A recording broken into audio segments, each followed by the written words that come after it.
जी अस्सलाम वालेकुम।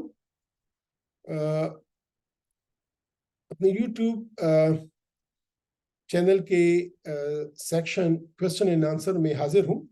मैंने एक वीडियो पोस्ट की थी कोई 6 महीने पहले, और जिसका उन्वान था metabolic syndrome, how to devise treatment strategies के मेटाबॉलिक सिंड्रोम के, जिसमें जो आजकल जो मोटापा है, ब्लड प्रेशर है, शुगर है, फैटी लिवर है, तो उसके हवाले से मैंने क्वेश्चन एक वीडियो अपलोड की थी।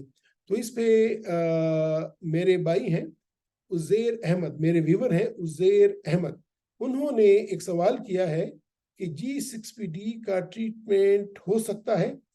तो इसका जवाब, ये इम्पोर्टेंट सवाल है जिसका मैं जवाब देना चाहूँगा। तो G6PD अमूमन एक एंजाइम होता है खून में। तो अगर इसकी डेफिशिएंसी हो और ये नॉर्मल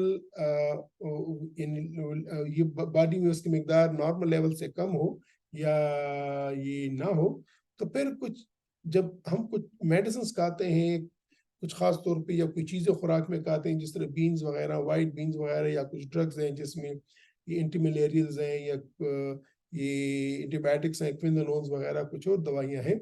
तो अगर ये दवाइयाँ हम खाते हैं तो ये जिगर में जाके उनको मेटाबोलाइज किया जाता है। तो जब जिगर में जब ये एंजाइम की डेफिशिएंसी हो, तो फिर ये ड्रग्स, ये दवाइयाँ उस शख्स को खून को हिमोलिसिस का बाइस बनती हैं, या उसमें यरकान ले आती हैं, इसको जांडस बना देती हैं। तो पर से G6PD का ऐसा कोई इलाज नहीं है कि आपको कोई गोलियां दी जाएं, आपको कोई दवाई दी जाए, आपकी कोई सर्जरी की जाए और वो नेगेटिव हो जाए। ऐसी कोई इलाज इसका नहीं है। लेकिन ये ज़रूरी है, और ये है कि जो अगर आपको खुदा न ख्वास्ता G6PD की डेफिशिएंसी है, तो फिर आपका डॉक्टर आपको एक लिस्ट देगा कुछ दवाइयों की, कि जब भी खुदा न ख्वास्ता आप बीमार हों तो वो दवाइयाँ आप ना लें। वो कौन कौन सी दवाइयाँ होंगी, ये बहुत बड़ी लंबी लिस्ट है, लेकिन जिस तरह का मैंने कहा कि मलेरिया के कुछ दवाइयाँ हैं, एंटीबायोटिक्स हैं, कुछ और ऐसी दवाइयाँ हैं, तो वो दवाइयाँ आप नहीं लेंगे।